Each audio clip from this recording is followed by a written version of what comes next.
सरस्वतीं व्यासं ततो जयमुदीरयेत्।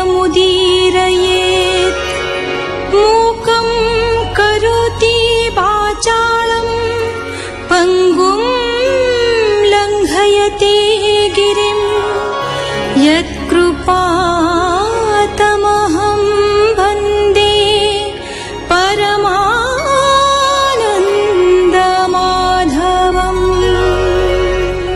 लोभी ओ यक्ष वित्त मनिषर संचित अर्थ अपरलोक भोग करिब।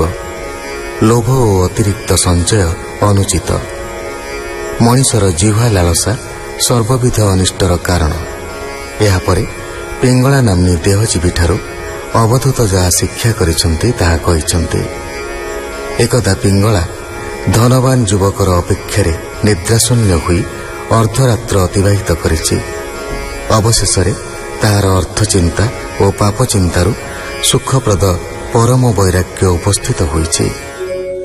अवधूत उवाच हेमंत मने मने चिंती रजनी हुअन्ते पाहांती निश्चल चित्ते सावधानी पिंगला गला घोर बने।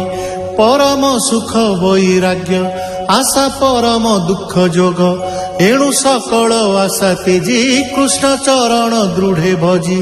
पिंगला भ्रमी घोर बने पशिला श्री हरि चरणी। एणु पिंगला गुरु मोर सुण हे जदु नृपवर। सकल संग करी दूर निराशे भ्रम ई संसार। बोलोई दास जगन्नाथ जेते कहिले अवधूत। श्री एकादश भागवते गीते कहिली जनहिते। अल्पहीन बुद्धि मोर एणु मु अज्ञान पामर। न जानी समुद्रर गति हस्ते मंथई मूढ़मती। सेवई सुजन पयर ए दोष क्षमा कर मोर। सुजने मोर प्राण बंधु एणु तरिबी भव सिंधु। इति श्रीमद्भागवते महापुराणे पारमहंस्यां संहितायां एकादश स्कंधे नवमोऽध्यायः। अवधूत उवाच सुण हे जदु नृपवर जे अबा अनुभव मोर। गुरु वचन मोर जेते सबु कहिबी तो अग्रते। ए जेते द्रव्य परिग्रह सर्व तु जान दुःखमय। ए घेनी ज्ञानी अकिंचने निश्चिन्ते रहे सुख मने। पक्षींक मध्य बलियार स्वभावे प्रचंड कुरर। नित्य मारई नाना पक्षी जीवन पोषे मांस भक्षी। तार महिमा जने शुणी बंदी करती घरे आनी। से पुणी नित्य पक्षी मारे मांस भक्षई नहीं परे।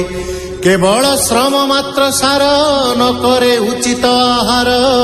मुहिताहार दुख चाही बुलई गुरु शिक्षा पाई।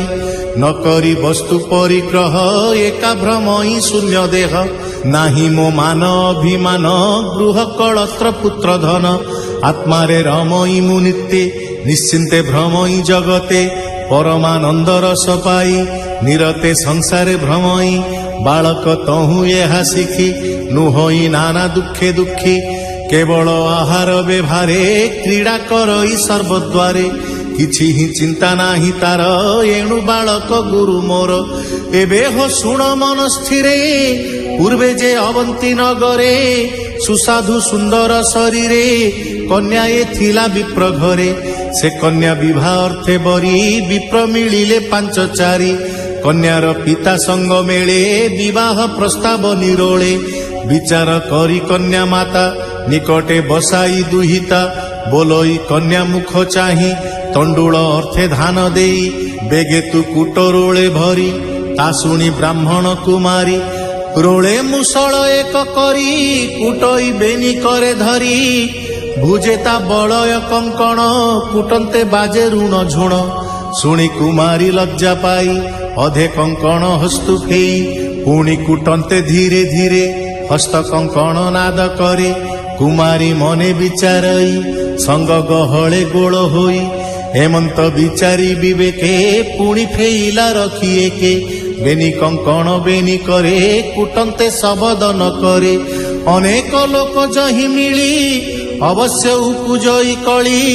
ତେଣୁ କୁମାରୀ ଅନୁରାଗେ ଗୁରୁ ବଚନ ଶିକ୍ଷା ଭାଗେ ଏକାନ୍ତେ ଭ୍ରମୁ ଥାଇ ମୁହିଁ କେବେ ହେ ସଙ୍ଗ ନ କରଇ ଅଭ୍ୟାସେ ଜିଣି ମୁଁ ପବନ ନିରୋଧୀ ଏ ଚଞ୍ଚଳ ମନ ବୈରାଗ୍ୟ ଯୋଗ ଅଭ୍ୟାସନେ ବୁଲଇ ଆତ୍ମ ସଂଯମନେ ଏକାଗ୍ର କରି ଦୃଢ଼ ମନ ହରିର ପାଦେ ନିବେଦନ ତେଣୁ ନିଶ୍ଚଳ ମୋର ଧ୍ୟାନ ବଞ୍ଚଇ ଦୁଃଖ ସୁଖେ ଦିନ ସ୍ୱଭାବେ ରଜୋଗୁଣ ଛାଡ଼ି ସତ୍ୱ ସଂଯୋଗେ ତମ ଏଡ଼ି ସତ୍ୱକୁ ଜିଣି ସତ୍ୱ ଗୁଣେ ନିର୍ବାଣ ପରମ କାରଣେ ନିଶ୍ଚଳେ ଥାଇ ଆତ୍ମଧ୍ୟାନେ ବାହ୍ୟ ଅନ୍ତର ନ ପ୍ରମାଣେ ଯେସନେ ସରକାରୀ ପଥେ ସରବିନ୍ଧଇ ହେଟ ମାଥେ।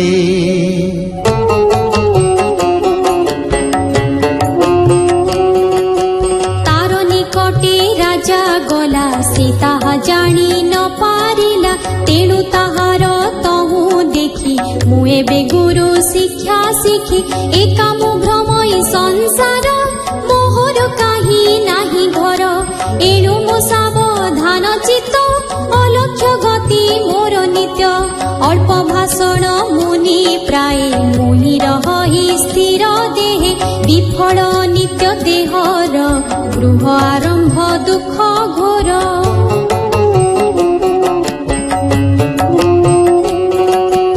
ଏଘେନି ଗୃହାରମ୍ଭ ଛାଡ଼ି ଦେହର ରକ୍ଷା ମାତ୍ର ଲୋଡ଼ି ପିତୃ ଅତିଥି ସେବା ଅର୍ଥେ ଆଚାରେ ଥିବ ଲୋକ ମତେ ଆତ୍ମା କାରଣେ ବ୍ୟର୍ଥ ଘର କେବେ ନ କରି ତତ୍ପର ଶରୀର ରଖଇ ନିରୋଳେ ସର୍ପ ଯେସନେ ନାନା ବେଳେ ଏଣୁ ମୁଁ ସର୍ପ ଦୀକ୍ଷା ଧରି ଗୃହସ୍ଥ ଆଶ୍ରମ ନ କରି ଭୟ ନ କରି ଏକ ସ୍ଥାନ ବଞ୍ଚଇ ନାନା ତୀର୍ଥେ ଦିନ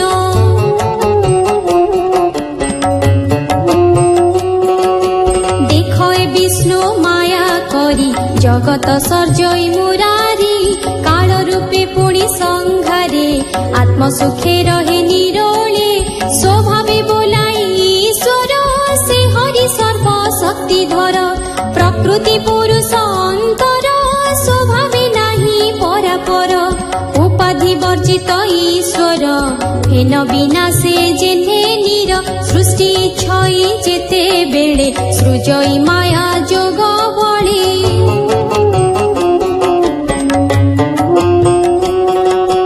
ত্রিগুণময়ী বিষ্ণু মায়া বেদ বেদান্তে কহে যাহা সে মায়া নানা মূর্তি ধরি ব্রহ্মাণ্ড মধ্যে অছি পুরী সে মায়া বলে নারায়ণ জগত করে পুণ পুণ তা মধ্যে জীব রূপ ধরি বিহরে নানা ক্রীড়া করি যেসনে কীট উর্ণ নাভ নিজ বদনু সূত্র ভাব জাল নির্মাই রাত্র মুখে মধ্যে বিহরে মন সুখে